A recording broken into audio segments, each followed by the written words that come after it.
こんばんは。ベンジーのプラネタリウムにようこそ。最近空を見上げたのはいつですか？最近空を見上げるのを忘れていませんか？これから少しの時間、銀河の旅に出かけてみましょう。秋と冬の星座にまつわるお話の後、銀河鉄道の夜に出てくる星座のお話をします。眠くなったら夜空を見ながら、そのまま眠りについてくださいね。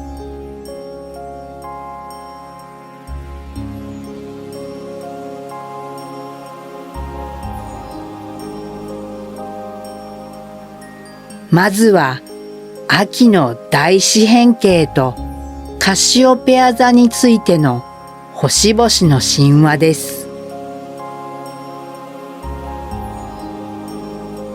秋には星座を探す目印になる一等星が一つしかありません。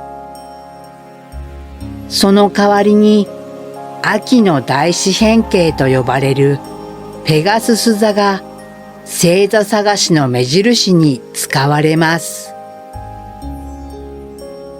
10月から11月の夜9時ごろ、空のてっぺん付近を見上げると、大きな四辺形の星並びが目につきます。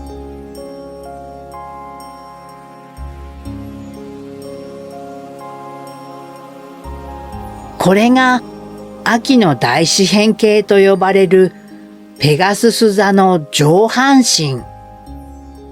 3個の二等星、1個の三等星で形作られています。日本ではマス型星と呼んでいた地方もあります。ペガスス座の四辺形の左下の星はアンドロメダ座のアルファ星でもあります。2つの星座に使われている珍しい星です。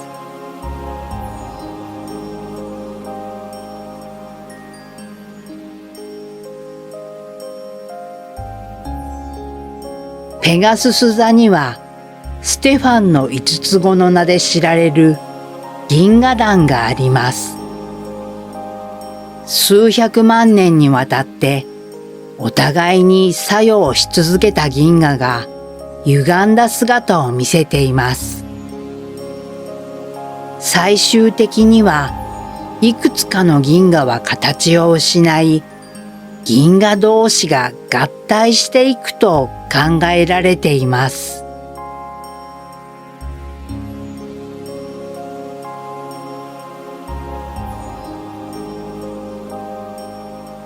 もう一つ、星座を探す目印になっているのはカシオペア座。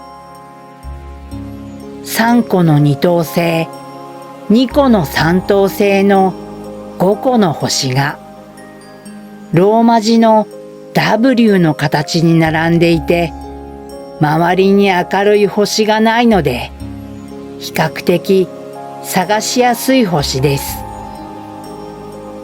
特に北極星を探す目印にされます。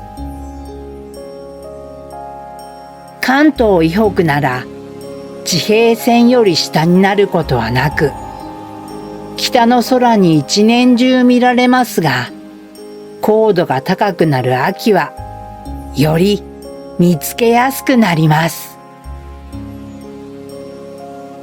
和名では星座の形が船の錨に似ていることから錨星などと呼ばれたりします。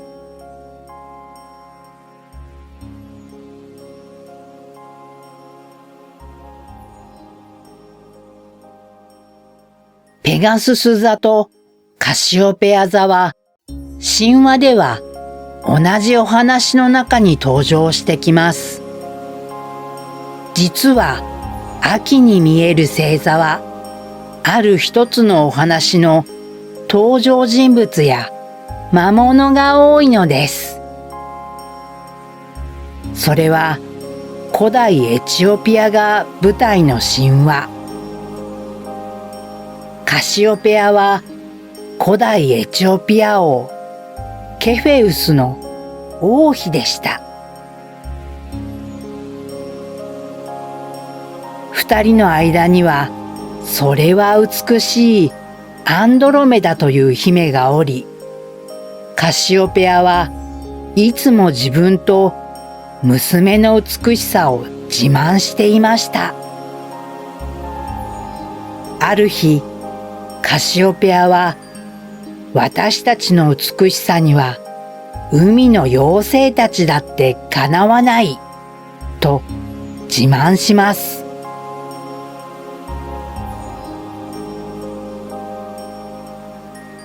それを聞いた海の神は激怒します。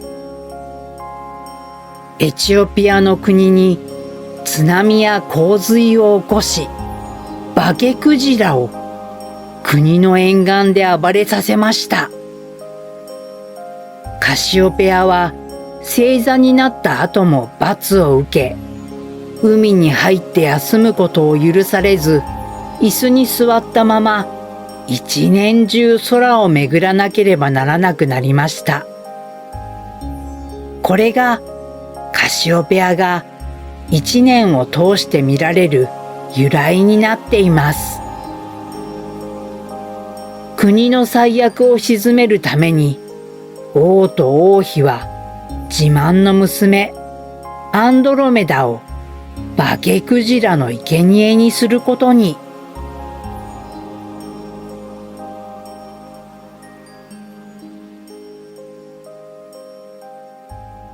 クジラに襲われそうになったアンドロメダを救ったのはペガススに乗ったペルセウスという青年でした。このペガススはペルセウスが退治したメデューサという怪物の血から生まれた羽の生えた白い馬です。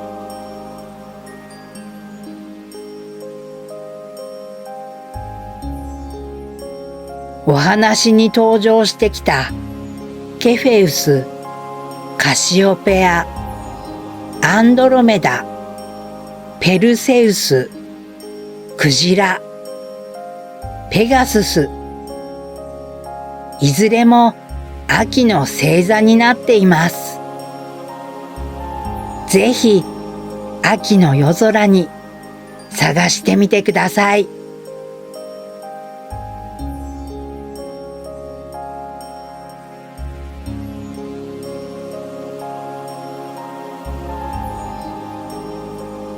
次は冬のダイヤモンドと冬の大三角についての星々のお話です。冬、地上では植物が枯れ、生き物たちが活発ではなくなっていく。そんな季節ですが、対照的に空に輝く星々は最も華やかな星並びになります。全天には21個の一等星がありますが、冬の空にはこのうち7つもの一等星があります。そのうちの6つの一等星を結ぶと、美しい六角形の星並びが完成します。大犬座シリウス、オリオン座リゲル、お牛座アルデバラン、魚舎座カペラ、双子座ポルックス、子犬座プロキオン。この6つの星を結んでできる美しい六角形を冬のダイヤモンドと呼びます。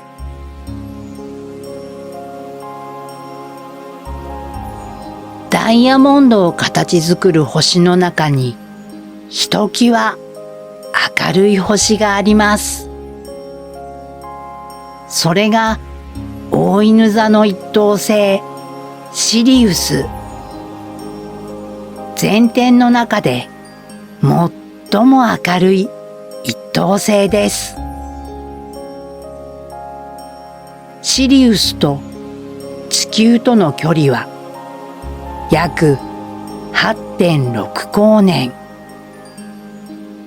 地球から近い恒星のうちの一つです。近距離にある上、自身の光も強いため、肉眼でも明るく見えます。今後21万年間は全天で最も明るい恒星であり続けるとされます。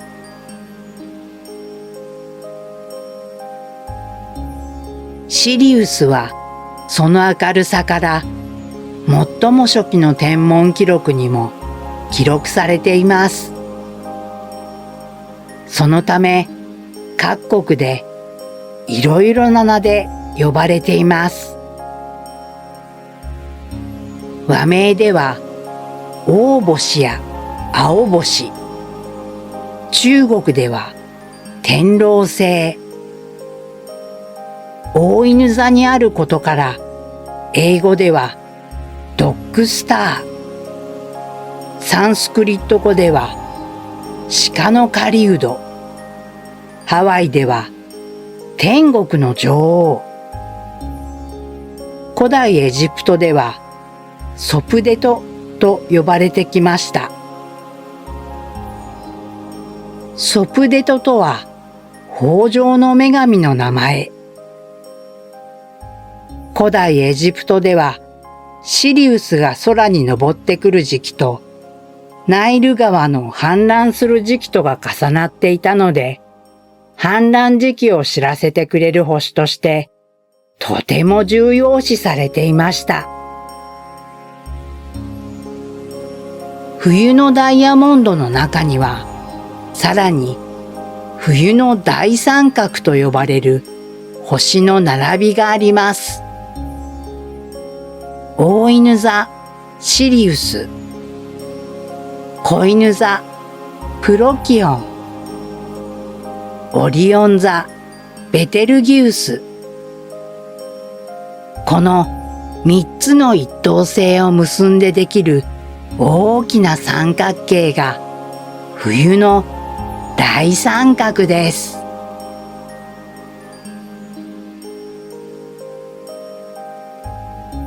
冬のダイヤモンドの中にすっぽり入ってしまっているのが大三角を形作っている星の一つ、オリオン座ベテルギウス。ベテルギウスは太陽の1000倍もあるとても巨大な星。地球からの見かけの大きさが全天で最も大きい星です。赤色に見えますが、表面温度は3000度と星の中では低いです。いずれは超新星爆発という大爆発を起こすと言われています。専門家の中にはいつ爆発してもおかしくないという意見もあるほど年老いた星。しかしベテルギウスは地球から600光年以上も離れており、仮に今爆発したとしてもそれがわかるのは約600年も先のことになります。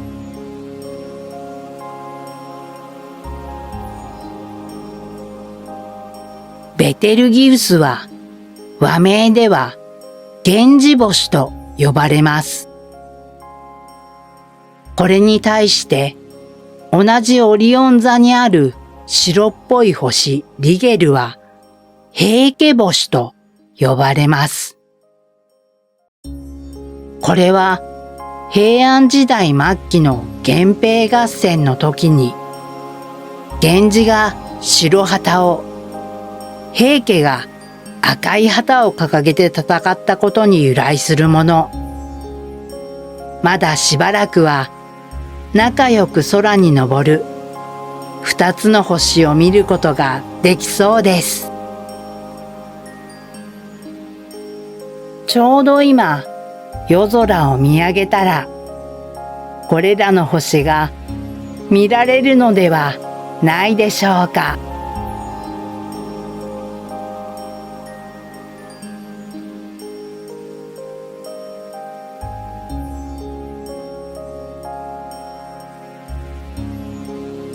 最後に児童文学銀河鉄道の夜についての星座のお話をします。作家宮沢賢治が書いた銀河鉄道の夜というお話をご存知でしょうか。銀河鉄道に乗って星空の旅に出かけましょう。銀河鉄道の夜はジョバンニとカムパネルラという少年二人の星空の旅のお話です。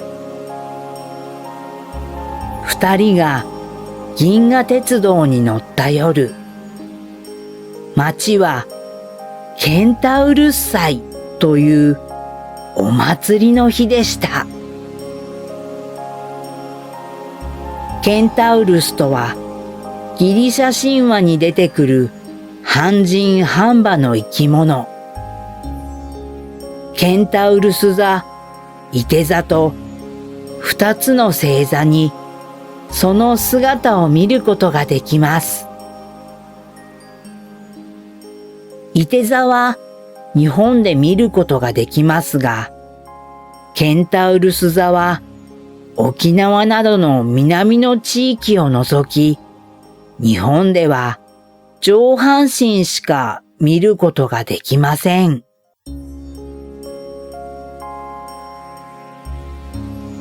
さあ、それではいよいよ銀河鉄道に乗車しましょう。主人公ジョバンニは丘の上で銀河ステーション、銀河ステーションという不思議な声を聞きます。気がつくとジョバンニは汽車に乗車していました。そして汽車の中で友人であるカムパネルラを見つけるのです。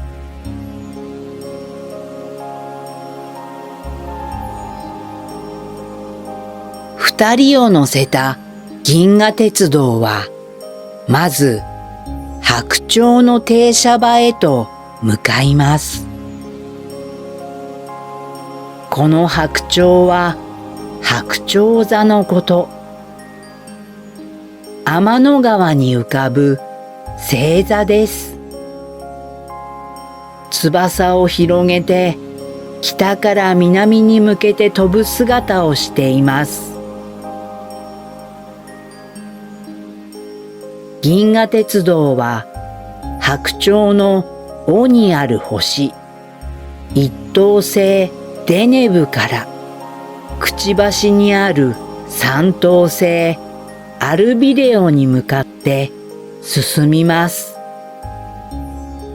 このアルビレオは実は二重星と呼ばれる星。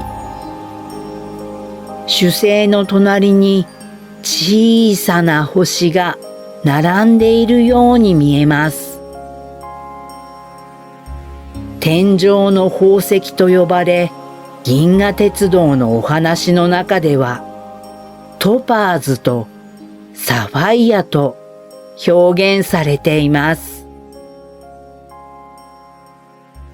白鳥座は十字の形に星が並んでいるため、南十字星のサザンクロスに対して、北十字、ノーザンクロスとも呼ばれます。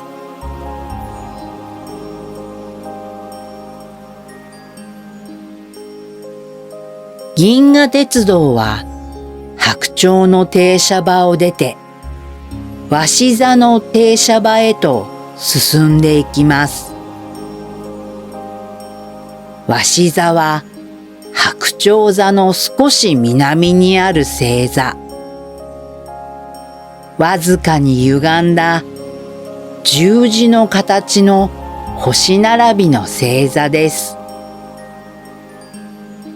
鷲が翼を広げて飛ぶ姿を表しています。鷲座にある一等星アルタイルは七夕の彦星としても有名です。お話では鷲座を過ぎると双子のお星様のお宮というのが出てきます。双子といえば双子座を思い浮かべますが、銀河鉄道が旅をしている周辺、白鳥座や鷲座の近くには双子座はありません。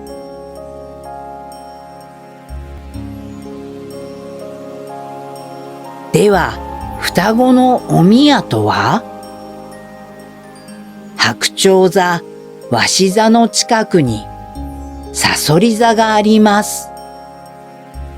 さそり座の尾にある星、シャウラとレサと、ごくごく薄い黄色と青い色の星が並んでいます。銀河鉄道は天の川を南へと下っていきます。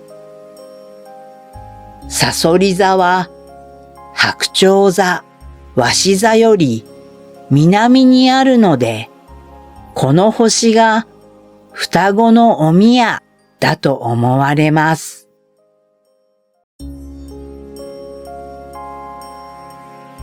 双子のお宮を過ぎると、あたりは急に真っ赤に染まります。ルビーよりも赤く透き通り、リチウムよりも美しく酔ったようになって、その火は燃えているのでした。と表現されたこの星は、さそりの心臓部分にあたるさそり座の一等星、アンタレスです。アンタレスとはギリシャ語で火星に似たものを意味する言葉。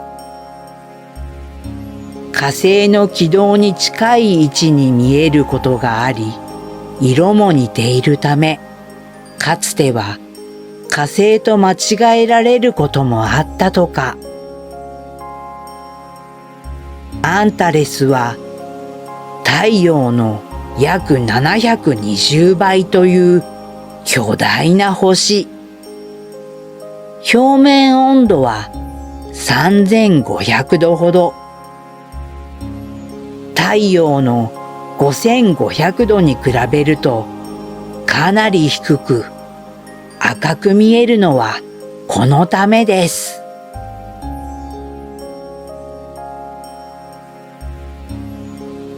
銀河鉄道はさそり座を過ぎると、サザンクロス南十字星へと向かいます。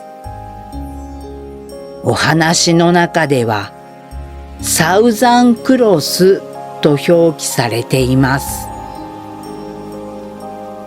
南十字星は88ある星座の中で一番小さな星座ですが、一等星を2つ持つ華やかな星座です。日本では九州南部、沖縄まで行かないと見ることはできません。お話の中では、青や橙や、もうあらゆる光で散りばめられた十字架が、まるで一本の木という風に川の中から立って輝き、その上には青白い雲が丸い輪になって五光のようにかかっているのでした。とても美しい姿で描かれています。そして多くの乗客はこのサウザンクロスが終着駅。最終的に乗客はジョバンニとカムパネルラの2人だけになってしまいます。ジョバンニは銀河鉄道で会った人たち、交わした会話を思い出しながら、カムパネルラにこう言います。どこまでも一緒に行こう。けれども、本当の幸いは一体何だろう。そんな会話をしているうちに、銀河鉄道は石炭袋というところに差し掛かります。石炭袋はコールサックと呼ばれていて、南十字星の付近にあり、全天で最も目立つ暗黒星雲です。暗黒星雲といっても雲ではなく、宇宙にあるガスや塵が他の場所より濃く集まっている領域のことです。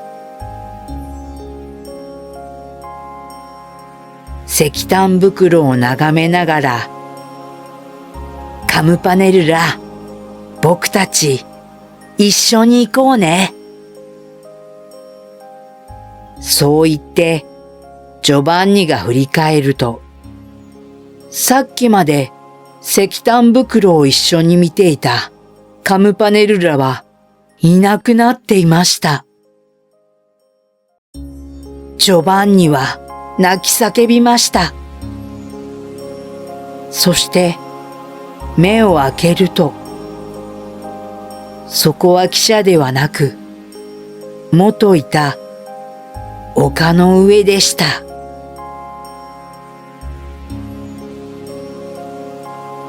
こうして白鳥座から南十字星まで天の川を南へ走っていた銀河鉄道の旅は突然終わりを迎えます。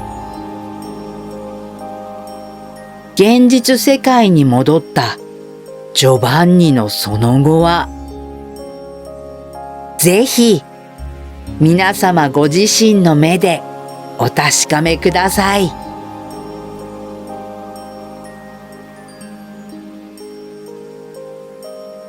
いかがでしたか？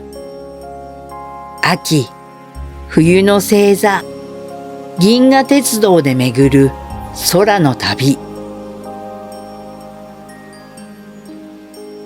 それでは、このまま素敵な夢を。おやすみなさい。